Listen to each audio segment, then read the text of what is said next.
So, nakakailang take na ako nito. Luluto ko ng spaghetti. So, hotdog. Wala akong tender juicy dahil wala akong time na pagod na akong pumunta ng Chinese store para bumili, Asian store para bumili. So, dapat tender juicy pero masarap pa rin yan dahil kahit nakapikit, marami nagsasabi masarap daw akong luto nitong spaghetti ko. Ayan, tapos lagyan nyo ng yung secret to ha, pero sasabihin ko na sa inyo, pag wala kayong mga piyesta na pag nasa ibang bansa kayo, so lagyan nyo lang siya ng ketchup. Tapos lagyan nyo nito. Tapos lagyan nyo ng reno at lagyan nyo nito. Yan. Secret yun, pero sasabihin ko na yun. Tapos ito, Angus yan. Lagyan nyo din yan ng pepper. Angus beef yan na masinato. So, kaya masarap yung spaghetti sauce ko. Kasi hindi siya baboy, baka. Yung nilalagay ko, Angus pa. Yun. So, mamaya na lang ulit. Kaya nga pala ako nagluluto nito kasi napapagod na akong luto, hugas. So, ito, i-stack ko lang to. Lalagay ko lang to sa freezer. Tapos, i-reheat ko lang. Kasi alam niyo naman, OFW tayo. So, nakakapagod lagi nagluluto. Gusto ko din kumain ng masarap at wala akong pakalam kahit tumaba ako. Yun. So, yun. Luluto ako nito. Spaghetti sauce. Yan. Tapos, iinit ko na lang. Tapos, kukunin ko lang sa freezer. Tapos, lalagay ko lang sa freezer kapag naluto. Tapos, i-reheat ko lang siya. At magluluto lang ako ng pasta. Yun. Meron akong spaghetti na Pilipino. So, time check ko. Mag-aalas 9 na dito. Nagluluto pa ako. Sa mga 10 pa ako matatapos ito. Ang technique dyan, gagawin nyo muna brown yung karne. Bago nyo ilagay yung hotdog dapat. So, medyo nagmamadali tayo ngayon. So, nilagay ko na yung hotdog. Kahit hindi pa brown na brown yung karne ko. Pero, hindi naman yung brown na sobrang brown na. Yung naaamoy nyo na masarap na siya yung amoy niya. Nagmamadali talaga ako. Kaya pasensya na. So, nilagay ko na siya yung hotdog. As in, I can pwede ko naman itong i-reheat dumani. Pwede ko siyang lutuin, dagdagan ulit yung time ng, dapat kasi slow cooking. So, fast cooking gagawin ko ngayong gabi. Dahil nagmamadali ako, magpapahinga pa ako, may gagawin pa akong ritual. So, yun.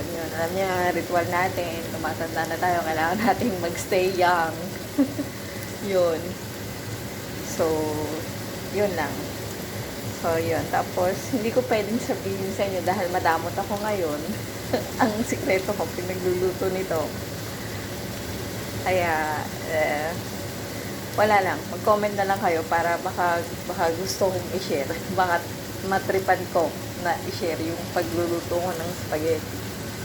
Kasi tuwing luluto naman ako, laging sold out naman siya as in ubos lagi. Yun nga. Nire-request din to lagi sa akin. So, yun. I'm proud naman. Lasa daw Jollibee. Mas masarap pa sa Jollibee. So, nakakatuwa naman. Yun. Pag natitikman nila, sabihin, ginawa, spaghetti ka na lang. Mag-spaghetti ka na lang. Sarap yung spaghetti mo yun. Charot.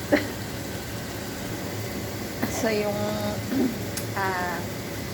mga nakakamiss ng spaghetti ko, edi maglaway kayo. Sama na ugali ko. Manood na lang kayo sa YouTube ko dahil, ayun, panuulin nyo na yung mga nakakamiss ng spaghetti ko na hindi nyo na matitikman. Sorry na lang. Yun, maglaway kayo. So, yan, nilagay ko na yung yan, tapos isa pa lang nalalagay ko. So, wait lang.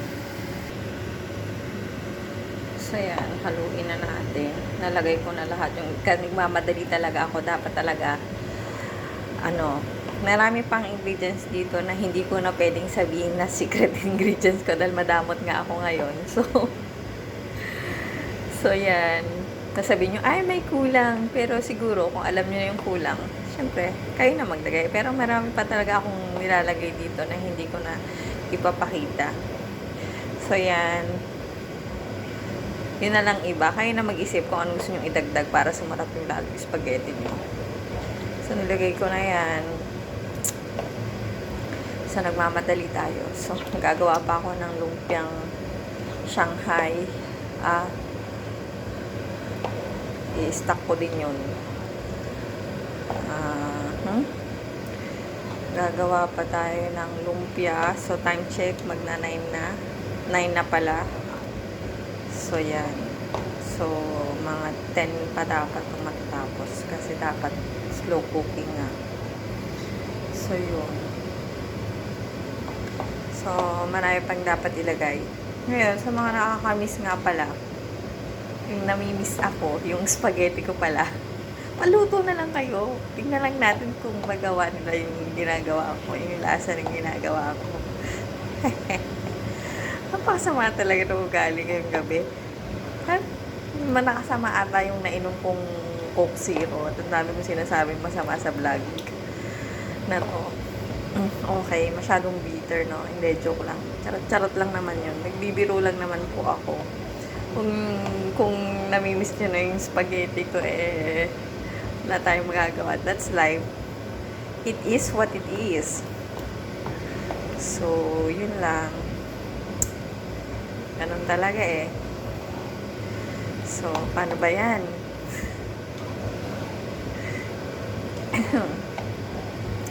So, yun. Ang dami nito. Tapos, bigyan ko na din tong kapitbahay ko. Diba?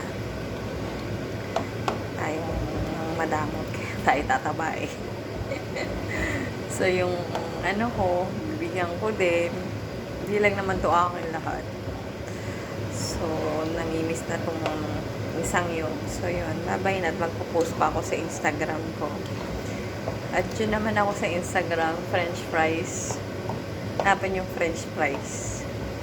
Akin yun. Yung nakasombrelo na babae. Yun yung Instagram ko public. Okay? Chat nyo ako doon.